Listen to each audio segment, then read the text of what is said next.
So this is another OpenChain webinar, and this is actually part of a new series we're doing. In April, we had the OpenChain and Friends event. This event took place in Stuttgart and was a great collection of the community working together to talk about open source compliance, to share information about tools, about processes, about best practices. OpenChain and Friends Outcome webinar series is designed to allow the speakers from that event to redo their talks and to allow us to record them so we can share those talks in the future. This is an OpenChain webinar, and that means it's under the Linux Foundation antitrust policy. You can see the full antitrust policy on the Linux Foundation website. And of course, if you're from a member company, you can ask any questions of our council, Andy Updegrove. Now, our speaker today is known to many of you, I think, who dialed in, but of course this recording will be going much wider than our normal community. So, by way of introduction, our speaker is Philippe, who is a large figure in the open source community, especially around the topic of automation. So he's the lead maintainer of AboutCode and has been involved in many of the little projects that are now under the AboutCode umbrella, such as ScanCode, which is of course, scanning engine, VulnerableCode, which helps search for security challenges, and more recently, some very interesting things about having open data to work alongside the open source tools.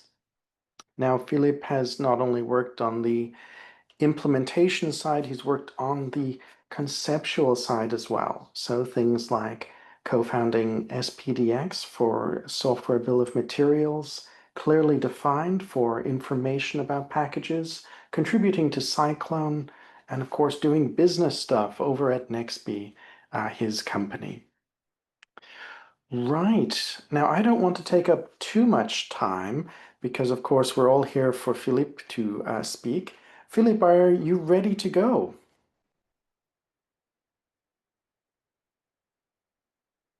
He flagged he had a slight audio issue and was rebooting.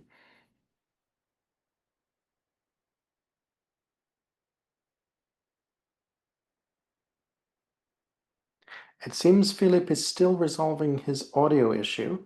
While he's resolving that, we'll just fill some time with actually a question I have for the community. And that question is, how many of you were at the OpenChain and Friends? Hey, at last. I'll ask my question later then.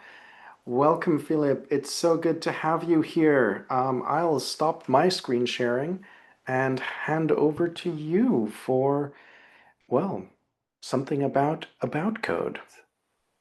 So I'd like to talk about today practical compliance using open source projects and take advantage also of this this session to look back at recent open source events, in particular OpenChain and Friends, and some of the key takeaway. That's going to be our agenda for today. In terms of open source tools, my intent is to make the presentation light and spend most of the time on demonstration of many of these features. So I hope that will be lively. And please interrupt me at any time. I don't see if somebody is raising a hand or else when I'm doing the presentation. Actually, I'm gonna just log in on my phone to be there too at the same time. But because of that, I expect you to interrupt me and I'll make a pause for this. All right, let's roll. So OpenChain and Friends was about almost 2 months ago now in Stuttgart, followed later in the week by an open source event from the Free Software Foundation Europe in Essen.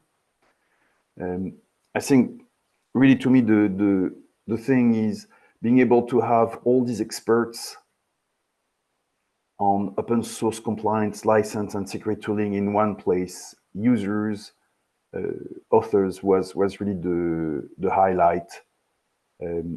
I did put some pointers here. There was also a community day for art on the third day. There's a great recap from Marcel that you can look at. So you have the slides there. There's also detailed slides for most of the presentation. Interesting takeaway for me are, there was a presentation from Oscar Valenzuela from Amazon, where he showed how he can automate a good bunch of SBOM reviews, grant work using agent AI, which is really interesting and well, really interesting development and use case, where the goal is to be able to review when things are incorrect and really need human attention as opposed to no human attention. So that's awesome. One thing that came out from his presentation, and the point he was raising too, is that it only works with correct data. And I guess that it's not specific to AI, but it's probably amplified when you use GenAI is bad data in, bad data out. The GUAC project also similar but different. Here it's using the software heritage graph metadata dataset, which is by all means quite large. And as we're growing in maturity, the ability to put the data we collect, assuming they're correct, in a graph and being able to reason and help with remediation, forward intelligence about software projects, starting to be an interesting use case. And last was a presentation from Andreas Kotula, Michael Play, and Martin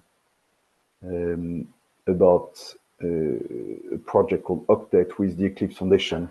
AboutCode is also part of it, by the way, on a tool chain and tool suite to help SMEs, so small, medium enterprise, comply with the CRA. So CRA is going to be something we're going to hear more and more of wherever we are in the world, because the implications on how we build and deliver software commercially are quite significant. And actually the implications are worldwide, but the requirements are fairly sensible, generally speaking. And we have similar requirements in the US with historically the executive order from Biden, and which has been recently reinforced, and really the requirement to produce SBOM for products is not something that's going away with the new administration in the US. So that was my key takeaways there. Other events, there was the same week in Essen, towards the end of the week, there was an event from the Free Software Foundation Europe called the Free Software Foundation Europe Legal and Licensing Workshop. And you had basically there a group of lawyers, open source savvy lawyers from the world over, plus open source compliance and licensing experts, except that, interestingly enough, people were not talking much about license. Two things came out, is GenAI and security, and they're clearly compliance issues that lawyers are interested, whether they're external or internal counsels. interestingly enough, also, I think people agreed there, and licensing is still not a solved issue. So there was also a couple months before that in FOSDEM, several discussions around SBOM, and we had a workshop on open source compliance tooling for licensing security. The same themes came over and over again there at OpenChain and Friends in Essen, is that there's lots of tools. Users are confusing. So as a tool author, I apologize for that, but we have confusing or overlapping features. It's hard to determine which tool is good, which tool is bad. It's difficult for open source, but at least you can try. For commercial, it's really difficult. And what's sad in a way is that we are all somehow reinventing the wheel over and over again. Sometimes just because we use different programming languages. And we're not doing enough to share data. So we are re-scanning the same package over and over again with the same tools. So these two issues are making the space for users and practitioners difficult. It shouldn't be like that. Quick questions on that? I remember we had a discussion, maybe a webinar a week ago or 2 weeks ago, where we had the team from ScanOSS talking a little bit about some of their work, and you were also there. And I Yeah. believe that, you began talking about how you guys could work together in the future. So it sounds like some more bridges are being built.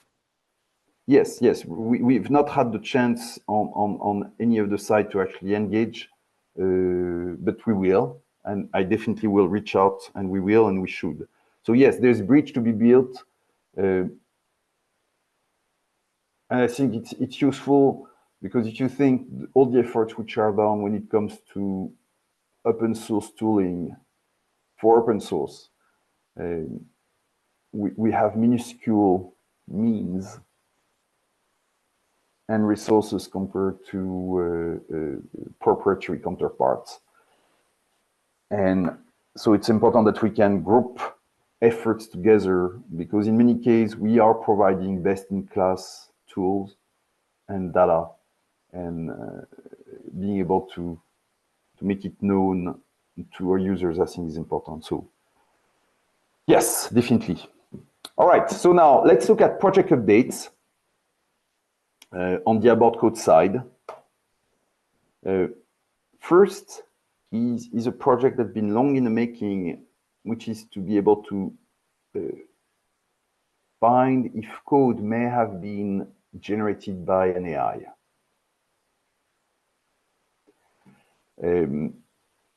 So the impact is what? The reality is, we'll see in a sec, is that if I ask ChatGPT to generate some code, right? Generate some code similar to this or this project. You can use a Perl, you can use a URL, you can just use a project name. It has a fairly large index of these. It will, in most cases, regurgitate and reproduce significant chunks of the original code. So really,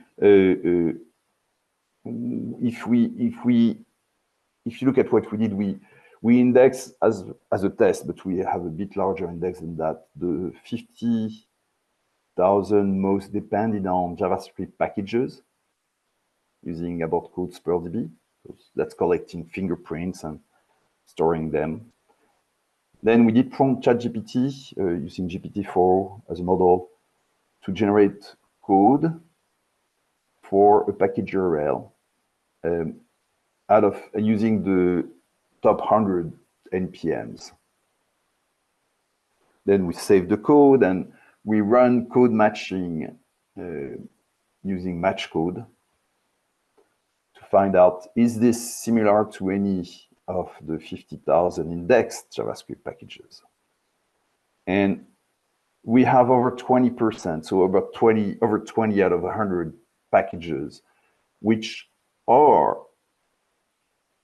20 cases of the generated code out of 100, which are containing strikingly similar code fragments that are matched to the upstream package. And it's absolutely non-scientific, you know.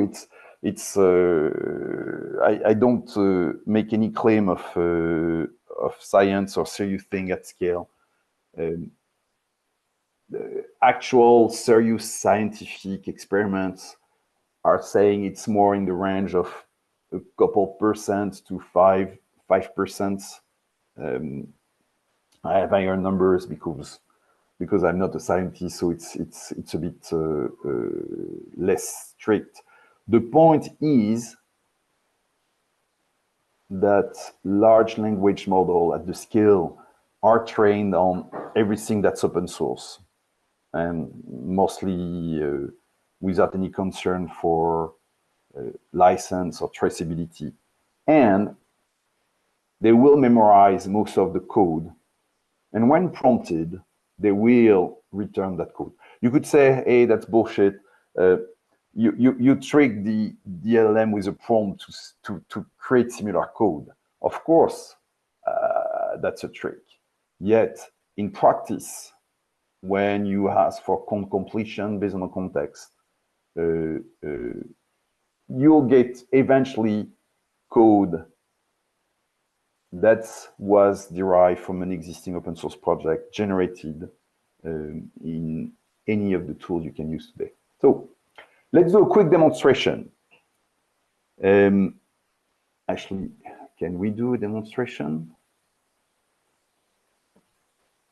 Oh, of course, hopefully. No. It's just I was looking for my my web browser there.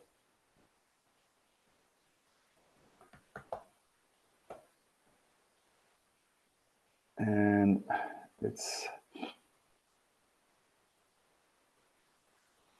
hide my bookmark called toolbar. So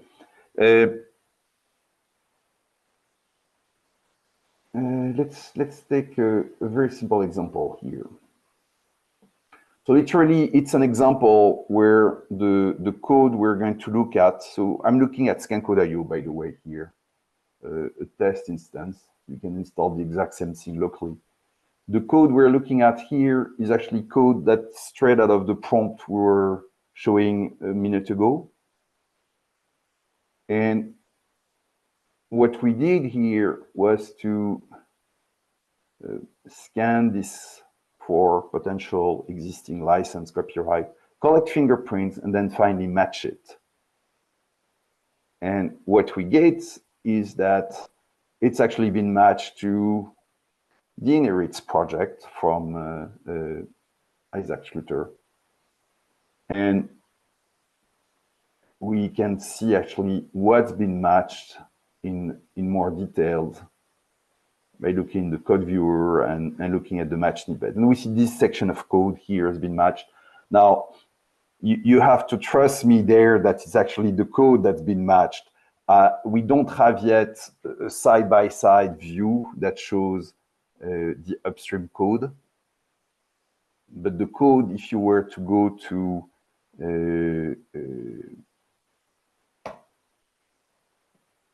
this GitHub repo where you have version 203 of the Inherits JavaScript code.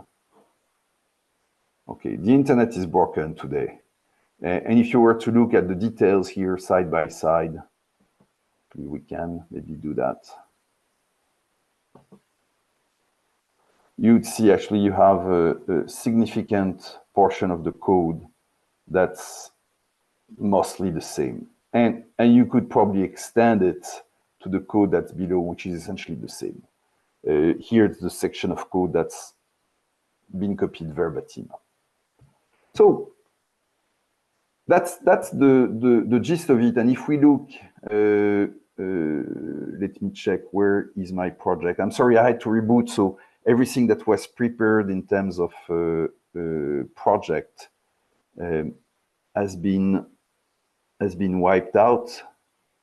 Yeah, I prepared tabs and all that. So this is an example here where we have a larger number of generated code. It was using the prompt, say, hey, generate this in a style that's similar to this package. And we see we had about 30 matches. After review, there's 10 which are potentially dubious. But you can see how we get actually matches in some case to the exact same thing. In some case, which is actually interesting, alternate another version. So there's still work to do to ensure we get better results. But we can look at another example here. We matched this package here and the file that was generated. So that's the generated code.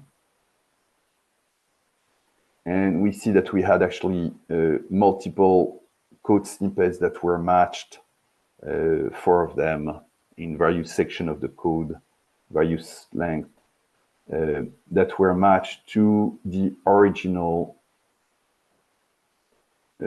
either one of these 2 versions of the package. So that's what I wanted to show. Let's move on to the next thing.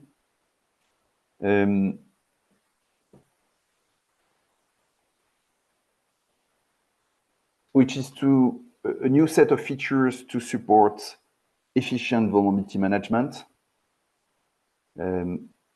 It's under a moniker as an operational project that we call CREVEX, which sounds nice, but it's a set of features that are implemented in pretty much the whole AboutCode stack. Just before I move on, are we still online? Yes, all is good. Good. I just wanted to make sure we have a heartbeat there, and I've not lost connectivity. And so the goal there is simple, is you have SBOMs or you have scans as an input.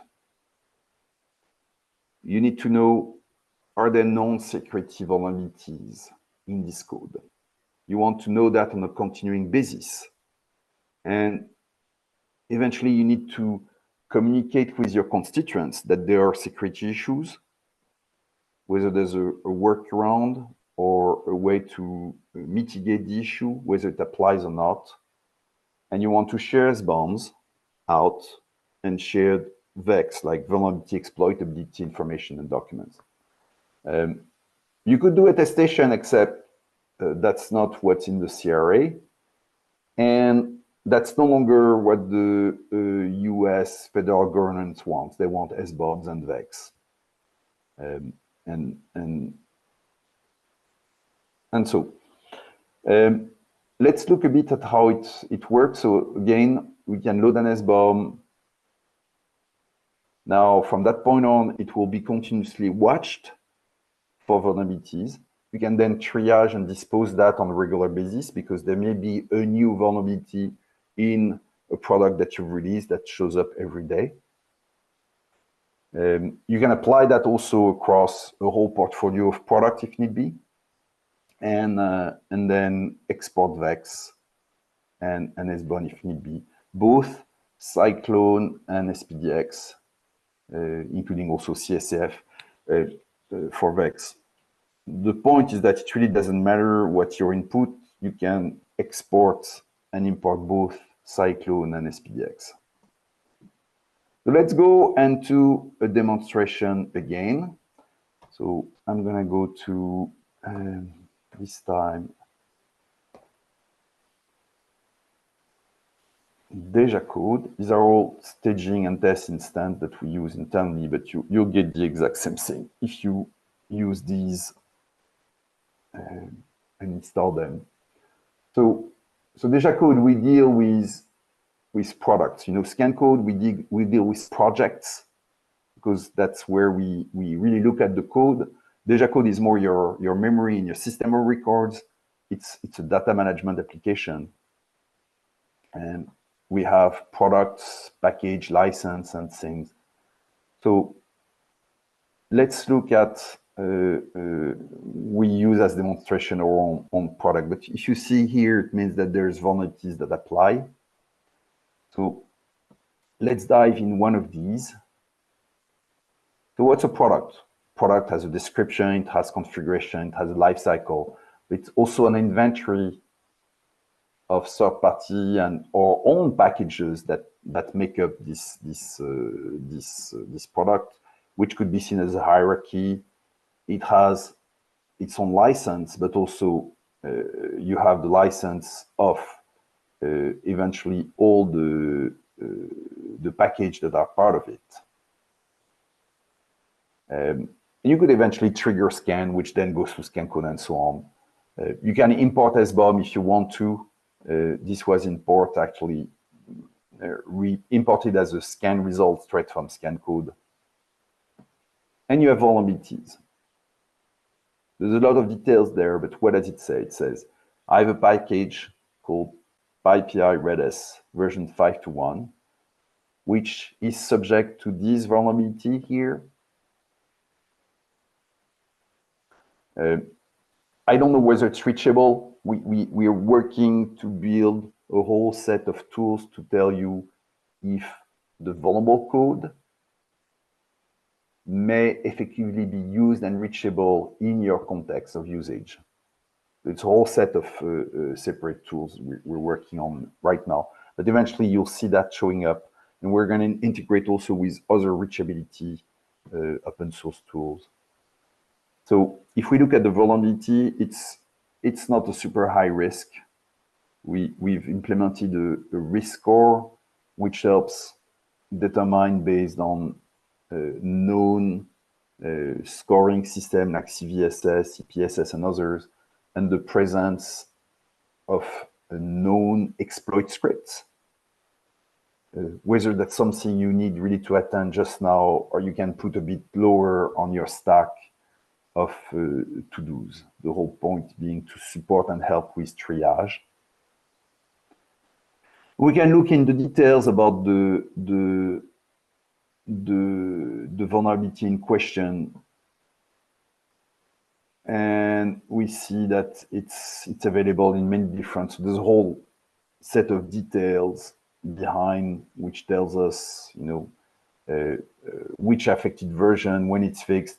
It's mixed in the current version across all the different ecosystems. So you have Debian package, plus you have PyPI Redis, and you have other packaging of Redis and Redis client. It will be, we're working to declutter that to make it a bit more accessible. But the whole point is that I know that this project here applies. And really what I want to do is to say, I've checked with the dev team. This is code that we don't use, that's not reachable. And there's no need for us to fix anything because this doesn't apply, right? Which is, in a sense, what is a VEX statement.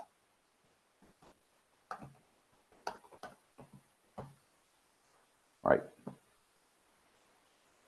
So that's the gist of this. Now, this could be at scale a bit tedious. We can do that across all the package of all the products.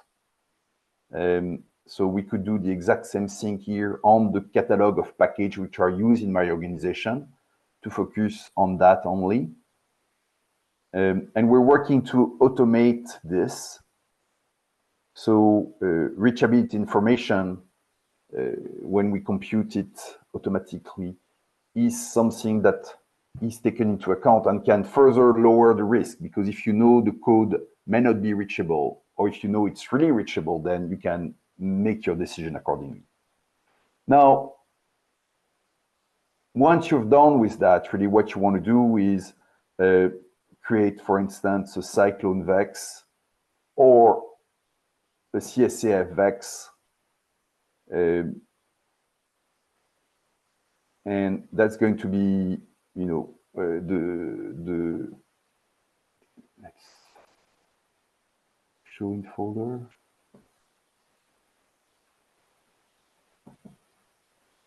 Yeah, so that would be an example here of a CSAF vex document, which basically show your product tree and your assertions about whether a certain vulnerability applies or not. That's one. And you can do the, as I said, the exact same thing with either create an SBOM, say an SPDX SBOM, or as I said, a VEX and combine VEX and SBOM with Cyclone DX, which would be this one.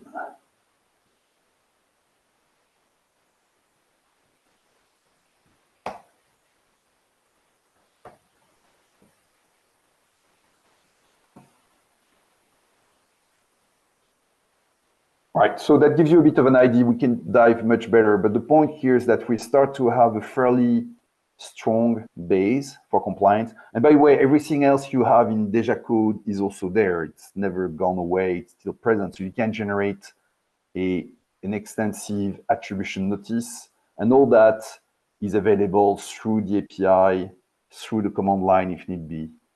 Here it's unstyled, so it can be integrated in the product.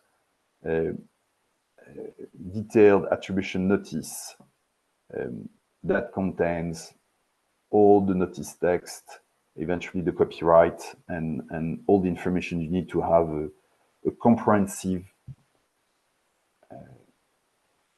compliance with the license side of the house. Are we still live? Yes, we are. Great, wonderful. Okay, and then the last one. Uh-oh. Of course.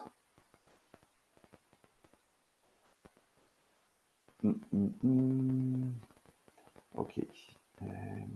The gods of the demo are not entirely with us, though we didn't have too much of a new breakdown. Okay, we looked at the demo. Now, last short demo that I want to do is the ability to match binaries back to source. And in an ideal world, we would never need to do that, right? We would have perfect forward visibility, and we would know exactly what is the source code that was used to build this binary, except we don't. And there's compromise of the software supply chain integrity, like in the case of executils. This tool that's been built before executils happened was able to find that there were fishy files in the source-to-source comparison, automated comparison between various packaging of the executils. So this project is called Back to Source. It's a set of pipelines in ScanCode.io. We're working right now with the maintainers of Log4j because we think, and there's been reports that there could be at least 3,000 instances of Log4j vulnerable to the famous Log4Shell vulnerability that still exists in Maven Central. And all of the scanners just ignore that happily. There's no CVEs for this other package, or they're not referenced in this CVE. And it's wonderful, right? It's literally we're talking about three and a half years after the Log4Shell meltdown, and we still have this case here. So what we do with Back to Source and ScanCode is automate the decompilation of Java code, but also ELF and other texts, and match it back to the assumed source code and find if there's issues. Specifically to be able to detect shaded jars in this case, but not only. So let's do a quick demonstration. I'm gonna go back in, I'm back in Deja Code. And we can look at an example here. So what I have in this project is I said, use this source jar as an input for this package. Use this binary jar as an input too. So this is the from, this is the to, so source and target. And I'm running on that pipeline, which is map, deploy to develop, which is literally, say, from the binaries, try to go back to source. And it does a lot of things. So you can look at the whole step of steps. It has a lot of details and meat. It works on Java, but also JavaScript and ELF and Go and Rust binaries. And we're adding support for Python and Windows, DLLs, and Windows P, and so on. So a lot of depth in different technologies. The outcome is, in these two archives, we have about 1,200 resources, files, and directories. And if we look at the meat here, we're establishing relationships. Right? We did decompile this $1.class and found that it came from this source Java file here. It's pretty obvious if you're into Java. There's also compiler conventions, GDBC database manager comes from GDBC database manager. Now, the interesting thing here is the things that we've not seen. If we look at the code, literally files that we didn't match, we have all these log4j stuff there. For instance, log4j abstract cycle class. This was not part of the original source, missing source basically, which is not from ops4j PAX logging, but it's from another project. And what happened is that because we're not able to find the corresponding source to the binaries, we went into matching. And it's not perfect, right? But we did match that to actual log4j versions. We don't know which one, any of these four, and we're working to refine that. And that was using match code, so here at the file level, not the code fragment like we've seen, but it's the same engine behind the scene. And the point here is that net of this, I have missing code. I know there's an extra origin. And guess what? It happens to be also a vulnerable version of log4j. And that's the gist of it.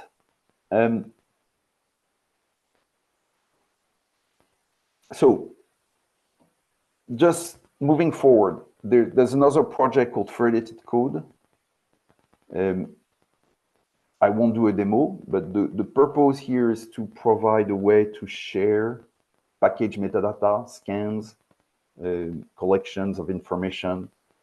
And it's something that we worked first on the core to establish the base and the proof of concept with support from an LNet. And now that we're working as part of Octet to deploy and to provide an architecture to efficiently share and synchronize open source data about license, origin, and vulnerabilities. And that leads us to the Octet project. And another project we're working on is the ability to have better actionable package URLs. Some work that's supported by NLNet again. We've received some support from a large US institution to help us there. and there's incoming support from the sovereign tech agency also to help have better SBOMs and better pearls overall.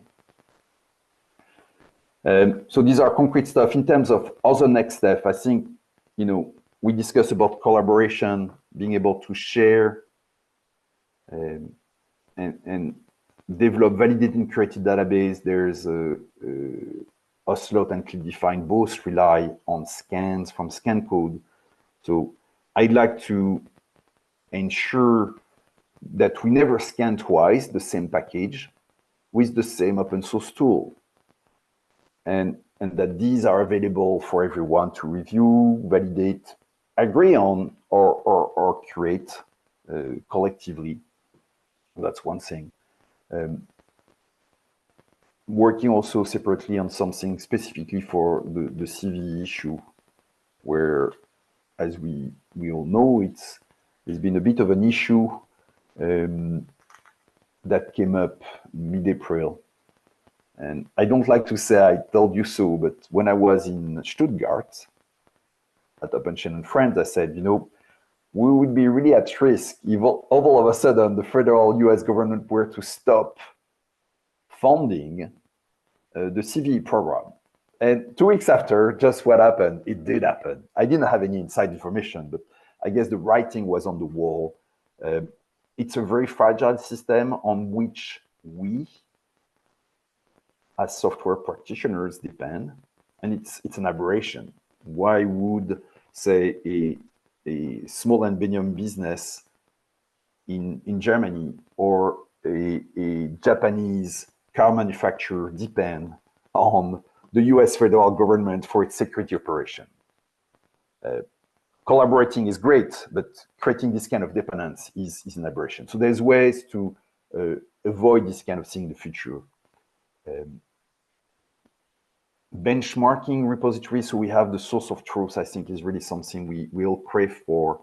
So we know whether a tool is actually something that's acceptably decent. And last, I've talked about Maven operations to find log4j, shaded jars. We have an upcoming new initiatives with the Rust folks. The goal is to find, reuse Rust code across crates, ensuring that we have clarity in licensing and vendor code, which is much smaller scale than Maven, where we're talking about tens of terabytes of code here. Rust is still a younger ecosystem. And last but not least, there's a blind spot when you use Perl, which is C and C++ packages are not in well-known registries, and they're not managed. There's some tools like Conan or VC Packagey and a few others, but generally speaking, we don't have this management of packages in centralized repositories and unique namings and versioning like we have with PyPI, Maven, NPM, and else.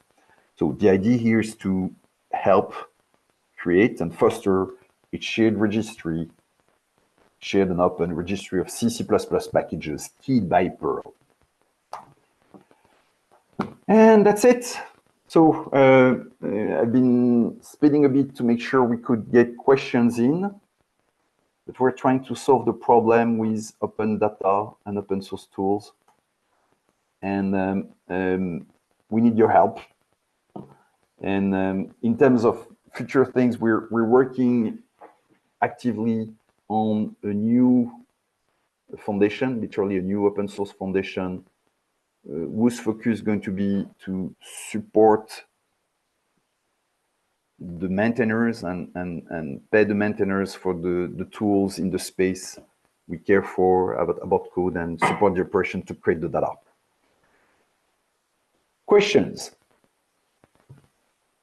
I have a question to get started, which is about this new foundation. Is there a public resource where we can learn more? And not yet, not yet. It's really working with that. There's Adam Herzog, the group of maintainers from AboutCode, plus Thomas Stenbergen. We're working on that. Just putting together the layout. The idea is to say that we need to have a way to sustain development operations, literally pay the maintainers, maintain shared infrastructure to create, collect, and make scan available on a large scale, which is something which is typically not in the charter of existing foundations like the Linux Foundation, for instance, or the Eclipse Foundation, which are there to provide governance, promote, organize governance, and create communities. Or Thrust is slightly different, and we'll work together for sure. That's not the point. But it's really to fund the development and the data operations. Absolutely. It's long been a concern that, people doing open source tooling and open source projects in general aren't paid, and unfortunately a lot of the infrastructure depends on people. Yeah. We have to do something. Yeah. And so there's a few initiatives, by the way, in that space. You have things like thanks.dev. There's efforts at ecosystems with the Open Collective. There was also, I don't know how much there's still live, but there was something done by Tidelift in the past before they were acquired by Sonar. All of these efforts tend to be, let's try to find or aggregate money and parcel that in drips and drops, small chunks to many open source maintainers based on the set of package you use in your dependency graph. Right. Which on the surface of it looks like great ideas. In practice, whenever you have that, you will end up in most cases sending the biggest share to the largest project, which may not be the ones which are at risk and may not be the ones that demand your help. So in our case, we are the one that need help. So we're just taking the matters into our own hands, so we can put in place a structure which provides longer-term maintenance for a focused set of projects, so which are AboutCode projects, but also projects from Abstract which are joining. We're discussing also with folks from End of Life to consider joining. So the focus is really software supply chain, licensing, and security. Right. And is to put together the building blocks from data and code, which can then be used to deploy software supply chain compliant solutions, be it from other open source projects, homemade systems, or commercial tools. That's the goal there. Of course. Well, please keep us updated on that. There's a couple of questions. Yes. Thomas says, never scanning twice sounds good, but I also wonder, also with OSS a lot, about how to handle different configurations. So just saying that different architectures, different features, scanning things and having consistent output is difficult. Is it simply a question of post-processing, or can we somehow find common configurations and support those? I think we need to find a way to get common configurations. There's an effort in the world of C++, something which a spin-off from CMake called CPS, which provides this issue, these settings for configuration. I like to think the problem as both simple and complex. Simple is take zlib, or zlib, depending on where you are. widely used compression library. If you look at the source code, there's a lot of various origin and license contributions. For instance, you have code in ADA, that's under the GPL. The overall license of the library is this zlib license. The problem is what? Is that if you look at a scan of the source, you'll have potential security issues that come from ADA, license issues if you expect the overall license to be zlib and not GPL. And the vast majority of the time, you would not be using the ADA subset of the code in your code base. If you scan the source, you're going to get that mishmash together. If you scan the binaries, you won't get something a bit more precise. The problem is tracing source and binaries back to source is difficult. I mean, we have some tools there. HiMineML with binary analysis next generation has way much more advanced and wonderful tools to help there. But it's still a difficult problem. At least, I think if we share the efforts, we can come to a common understanding of, hey, zlib,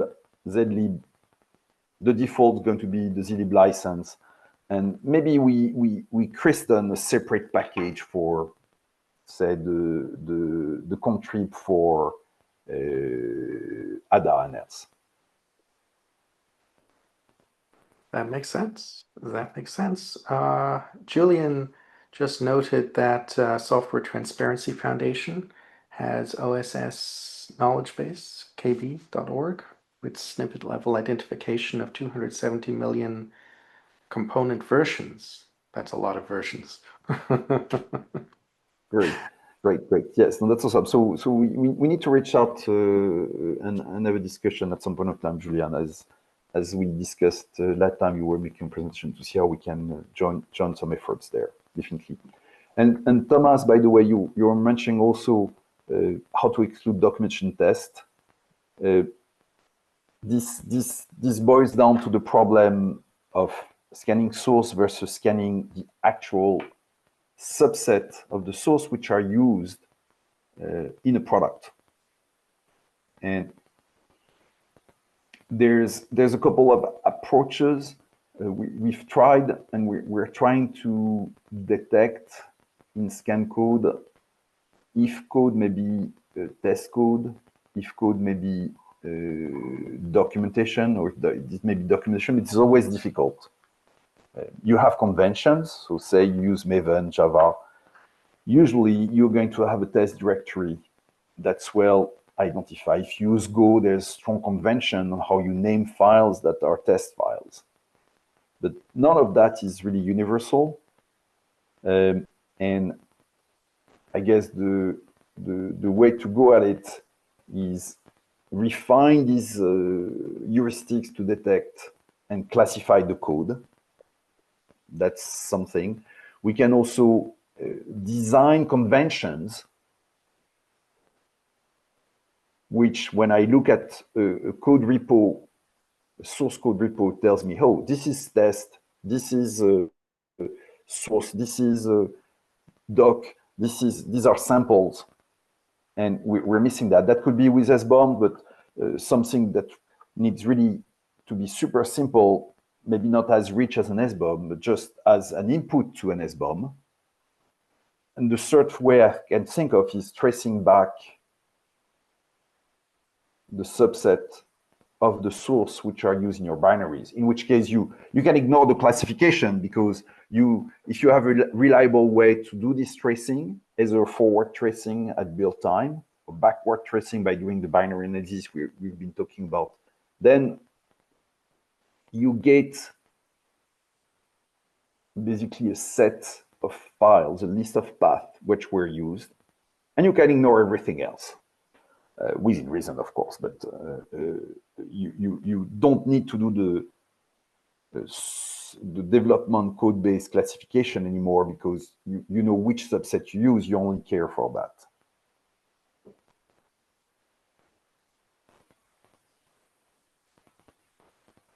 All righty. We're a little bit over time, but if anyone has a final Yes, question, we can take it.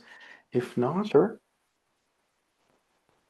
I think we might be over. Philip, thank you very much. I'll make sure to edit this, and I will swing back with the recording to make sure it's okay, and we'll probably have it out, I guess, later. Yes, thank you very much. I'll send you the slides, and so you can share them at the same time. And thank you very much for your time, everyone.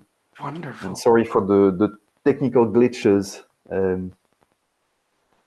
I Well, guess, yeah, that's internet needs to be fixed. everyone on this call works in technology, and we all know technology doesn't work.